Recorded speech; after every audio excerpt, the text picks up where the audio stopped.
welcome back to my channel. Today we will do sum number 50. Topic is of class 10th, chapter 9, exercise 9.1. हाँ जी, statement मेरे पास क्या है? Straight highway leads to the foot of tower. मतलब tower जो होता है हमारा वो क्या होता है? सपोज करो ये मेरा टावर है, ठीक है. टावर किसको लीड करता है? एक हाईवे है जो किसको लीड करता है? एक टावर को. ये मेरा आ गया हाईवे और ये मेरा क्या आ गया? एक टावर. ओके. अब उसने क्या बोला है? A man standing at the top of tower. यहाँ पे कोई क्या है? एक मैन खड़ा है. ये टावर था. A man is standing at the top of tower. Tower के टॉप पे कौन खड़ा है? एक मैन. ऑब्जर्व कार एट, मतलब जब वो ऊपर खड़ा है इट मीन्स ऊपर से नीचे की तरफ देखेगा तो कौन सा एंगल बनेगा?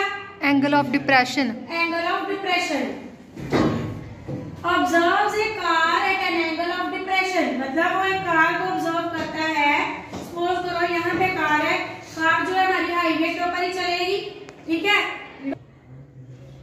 Observe car eight an angle of depression. मतलब जो ये पर्सन खड़ा है वो क्या कर रहा है? कार को देख रहा है नीचे से, ऊपर से नीचे की तरफ देख रहा है. तो एंगल ऑफ डिप्रेशन कितना बनाता है? 30 डिग्री. अब देखो एंगल ऑफ डिप्रेशन हमेशा कैसे बनता है? हॉरिजॉन्टल लाइन के साथ साथ. ये मैं हॉरिजॉन्टल लाइन ड्रॉ कर लेती हूँ. तो यहाँ से वो एंगल ऑफ डिप्रेशन कितना बना रहा है? 30 डिग्री. मतलब ये एंगल ऑफ डिप्रेशन कितना आ गया? 30 डिग्री. अगर ये 30 डिग्री है तो ये भी कितना हो जाएगा? 30 degree. Wide will be 30 degree. Z बन रहा है. Z के अंदर ऑल्टरनेट एंगल्स क्या होते हैं? इक्वल. अब सेकंड टाइम उसने क्या बोल रहा है? Which is approaching to the foot of tower. मतलब ये जो कार है, कार किसकी तरफ आ रही है? टावर के फुट की तरफ. मतलब कार पहले यहाँ थी, फिर सपोज करो कार मेरी कहाँ पे आ गई? यहाँ, इस पॉइंट पे आ गई कार. With uniform speed. मतलब वो जो कार है वो ट्रेवल कर रही है, स्पीड उसकी सेम ही रहेगी. अगर वो यहाँ से यहाँ तक आ रही है 5 किलोमीटर पर आवर में, तो इसका मतलब यहाँ से फुट ऑफ टावर तक भी 5 किलोमीटर पर आवर से ही जाएगी. स्पीड उसकी चेंज नहीं होगी. क्योंकि अगर स्पीड इंक्रीज डिक्रीज करेंगे तो टाइम ऑटोमेटिकली कम हो जाएगा या ज्यादा हो जाएगा, है ना. जैसे आप अपनी बाइक्स पे जाते हो, अगर जल्दी ज्यादा जाना है, स्पीड में जाओगे तो टाइम कम लगेगा, स्पीड कम में जाओगे तो टाइम ज्यादा लगेगा. यहाँ पे उसने एक वर्ड का यूज कर दिया है, यूनिफॉर्म स्पीड. मतलब स्पीड क्या रहती है उसकी? थ्रू आउट द डिस्टेंस जो वो ट्रेवल करता है वो सेम रहती है. बट ऐसे पॉसिबल होता नहीं है.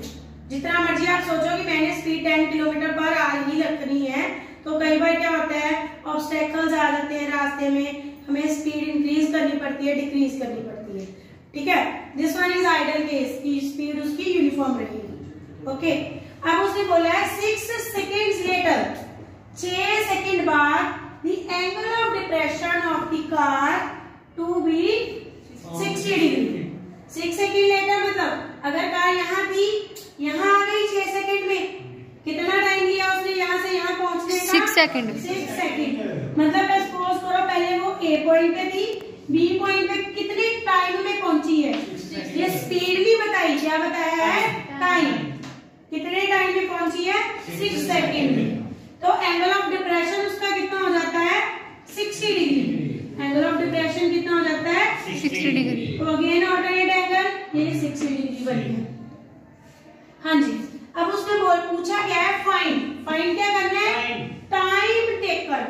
मतलब वो बी पॉइंट से ये सी पॉइंट तक कितने टाइम में पहुंची. ये टी टाइम है. डिस्टेंस उसका हमें नहीं पता, उसने बीसी में कितना डिस्टेंस ट्रेवल किया. ओके. टी टाइम में वो बी पॉइंट से सी पॉइंट तक कितने टाइम में पहुंची, हमने ये फाइंड करना है.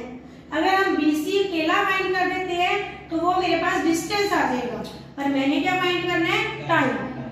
अब to reach the foot of tower from the point, मतलब इस पॉइंट से यहाँ तक पहुंचने में उसको कितना टाइम लगा. ये तो हुई स्टेटमेंट, ठीक है. अब सोल्यूशन कैसे करेंगे? Very simple, A B C D point ले लिया मैंने, ठीक है। दो ट्राइंगल्स बन रही हैं, दोनों ट्राइंगल्स में वैल्यूज फिल करेंगे, हमारा सम सॉल्व हो जाएगा। कर लेंगे हम uniform speed, let speed is equal to x kilometre per hour. ये साइंस का वर्ड आ गया, ठीक है। लेट कर लेंगे, स्पीड कितनी आ गई, x किलोमीटर पर आवर। अब देखो जी, A से B का डिस्टेंस कितना है, पहले हमें पता है स्पीड का फॉर्मूला किसके इक्वल होता है, distance over time. Speed is equal to distance over time. अब स्पीड मेरी कितनी है, x, डिस्टेंस कितना है, AB, डिस्टेंस कितना है, AB। A से B पॉइंट तक कितने में पहुंचती है वो, 6 सेकंड। मतलब AB की वैल्यू क्या आ गई, 6x। किलोमीटर लिखना है, किलोमीटर लिख लो, क्योंकि डिस्टेंस जो होता है वो किलोमीटर में, क्लियर। अब वो B से C में जाती है, स्पीड वहां पे भी सेम रहती है, स्पीड फिर फॉर्मूला वही d/t। अब स्पीड फिर x आ जाएगी, डिस्टेंस कितना आ जाएगा, BC, और टाइम मुझे नहीं पता, यही टाइम मैंने फाइंड करना है, तो इसको क्या लिख देंगे, tx is equal to BC। यहाँ तक क्लियर, दोनों डिस्टेंस की वैल्यूज निकालेंगे मैंने, ओके। AB डिस्टेंस की वैल्यू क्या आ गई, 6x, और BC डिस्टेंस की वैल्यू क्या आ गई, tx। मैंने क्या निकालना है, t, टाइम। अब देखो बेटा, जैसे हम पहले सम्स में, ये बस डिफरेंट था, बाकी सिमिलर ही। जैसे हम पिछले सम्स में लेते आते हैं ट्राइंगल, तो पहले ट्राइंगल ले लेते हैं हम, इन ट्राइंगल ACD, ABD नहीं लेंगे, क्यों नहीं लेंगे, वहां पे राइट एंगल नहीं है। पहले ट्राइंगल क्या ले लेंगे, ACD। ACD में कौन सा एंगल आ रहा है, tangent 30 degree is equal to perpendicular क्या है, CD, और बेस क्या है मेरा, AB। AC, पूरा बेस आएगा AC। AB नहीं लिखेंगे, क्योंकि ट्राइंगल कौन सी है मेरी, ACD, ठीक है। अब टेंजेंट 30 की वैल्यू 1/√3। अब CD कितना है, नहीं पता।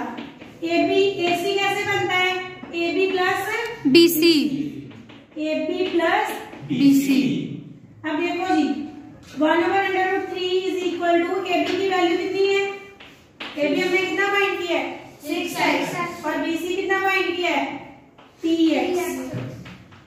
फिल कर ली यहाँ पे वैल्यू, ठीक है। चाहे इसको उधर ले जाओ तो क्या आ जाएगा, 6x plus tx over √3 is equal to CD। Clear, इसको मान लो इक्वेशन नंबर 1।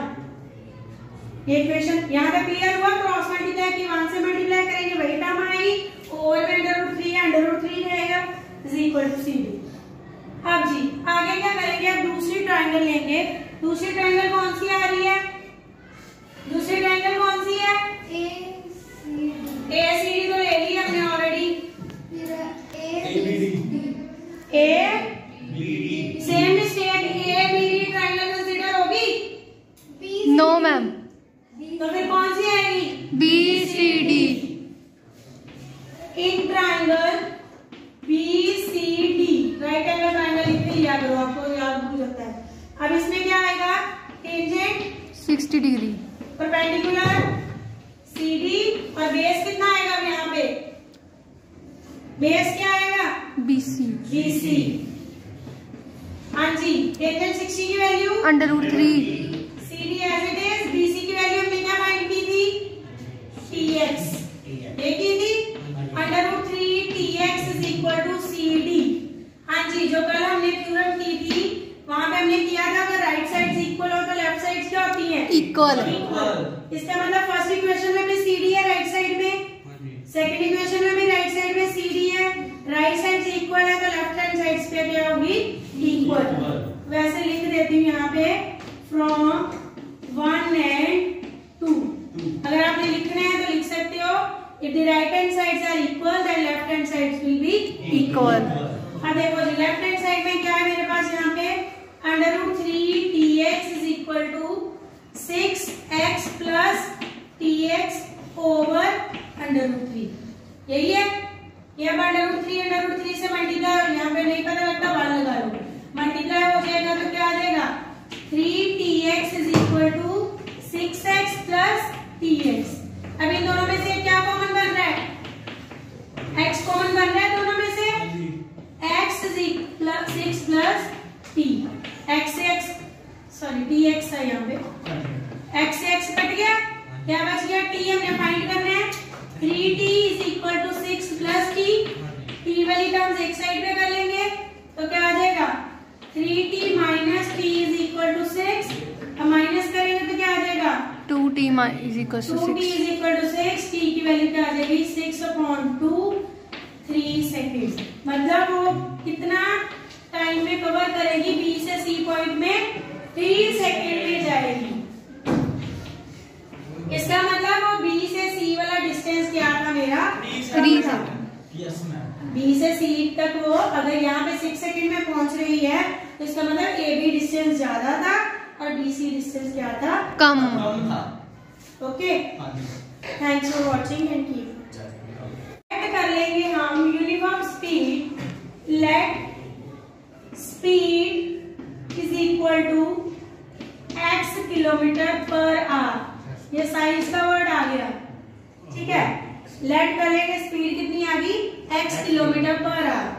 अब देखो जी A से B का डिस्टेंस कितना है, पहले हमें पता है स्पीड का फॉर्मूला किसके इक्वल होता है, distance over time, speed is equal to distance over time. अब स्पीड मेरी कितनी है x, डिस्टेंस कितना है AB, डिस्टेंस कितना है AB, A से B पॉइंट तक कितने में पहुंचती है वो 6 सेकेंड। मतलब AB की वैल्यू क्या आ गई 6x। किलोमीटर लिखना है किलोमीटर लिख लो क्योंकि डिस्टेंस जो होता है वो किलोमीटर में होता है, क्लियर। अब वो B से C में जाती है, स्पीड वहां पे भी सेम रहती है, स्पीड फिर फॉर्मूला वही d/t, अब स्पीड फिर x आ जाएगी, डिस्टेंस कितना आ जाएगा BC और टाइम मुझे नहीं पता, यही टाइम मैंने फाइंड करना है, तो इसको क्या लिख देंगे tx is equal to BC। यहाँ तक क्लियर, दोनों डिस्टेंस की वैल्यूज निकालेंगे। ओके, AB डिस्टेंस की वैल्यू क्या आ गई 6x और BC डिस्टेंस की वैल्यू क्या आ गई tx। मैंने क्या निकालना है t, टाइम।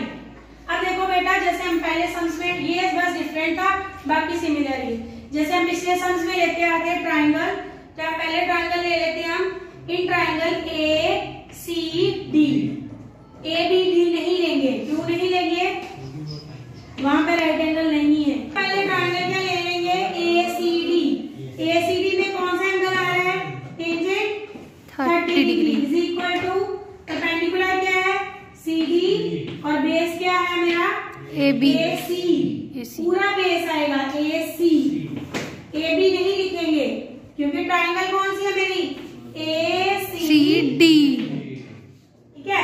अब टेंजेंट 30 की वैल्यू 1/√3। अब CD कितना है नहीं पता, AC कैसे बनता है AB plus BC, AB plus BC। अब देखो जी 1/√3 इज इक्वल टू AB की वैल्यू कितनी है, AB हमने कितना फाइंड किया है 6x और BC कितना फाइंड किया है tx, फिल कर ली यहाँ पे वैल्यू, ठीक है। चाहे इसको उठा के उधर ले जाओ तो क्या आ जाएगा 6x plus tx over √3 is equal to CD, clear. इसको मान लो इक्वेशन नंबर 1। ये इक्वेशन यहाँ तक क्लियर हुआ, क्रॉस मल्टीप्लाई की 1 से मल्टीप्लाई करेंगे वही टर्म आएगी, ओवर में √3 रहेगा इज इक्वल टू CD। अब जी आगे क्या करेंगे, अब दूसरी ट्राइंगल लेंगे, दूसरी ट्राइंगल कौन सी आ रही है, दूसरी ट्राइंगल कौन सी है ACD तो ले ली हमने already, same mistake ABD triangle consider होगी नो मैम, तो फिर कौन सी आएगी BCD, in triangle BCD, right angle triangle लिख के याद करो, आपको याद भूल जाता है। अब इसमें क्या आएगा टेंजेंट 60 डिग्री, परपेंडिकुलर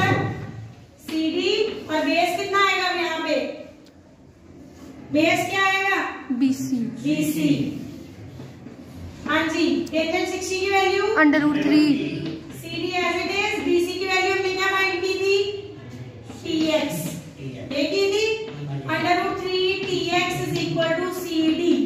हाँ जी, जो कल हमने थ्योरम की थी वहां पे हमने किया था अगर राइट साइड इक्वल हो तो लेफ्ट साइड क्या होती है? इक्वल। इसका मतलब फर्स्ट इक्वेशन में भी CD है राइट साइड में, सेकंड इक्वेशन में भी राइट साइड में CD है, राइट साइड से इक्वल है तो लेफ्ट हैंड साइड पे क्या होगी? इक्वल। वैसे लिख देती हूँ यहाँ पे फ्रॉम 1 and 2। अगर आपने लिखना है तो लिख सकते हो if the right hand sides are equal then left hand sides will be equal. अब देखो जी लेफ्ट हैंड साइड में क्या है मेरे पास यहाँ पे √3 TX is equal to 6x plus TX over √3। यही है। ये √3 से मल्टीप्लाई, और यहाँ पे नहीं पता लगता 1 लगा लो, मल्टीप्लाई हो जाएगा तो क्या आ जाएगा? 3TX is equal to 6x plus TX। अब इन दोनों में से क्या कॉमन बन रहा है? x कॉमन बन रहा है दोनों में से। x is equal 6 plus t। x से x, सॉरी dx है यहाँ पे, x से x कट गया, क्या बच गया? t हमने फाइंड करना है। 3t is equal to 6 plus t। t वाली टर्म्स एक साइड पे कर लेंगे तो क्या आ जाएगा? 3t minus t is equal to 6। अब माइनस करेंगे तो क्या आ जाएगा? 2t is equal to 2t is equal to 6। t की वैल्यू क्या आ जाएगी? 6/2 3 सेकेंड। मतलब वो कितना टाइम में कवर करेगी? B से C पॉइंट में 3 सेकेंड में जाएगी। इसका मतलब वो B से C वाला डिस्टेंस क्या था मेरा? 3 सेकेंड। B से C तक वो अगर यहाँ पे 6 सेकेंड में पहुंच रही है तो इसका मतलब AB डिस्टेंस ज्यादा था और BC डिस्टेंस क्या था? कम। Okay, thanks for watching and keep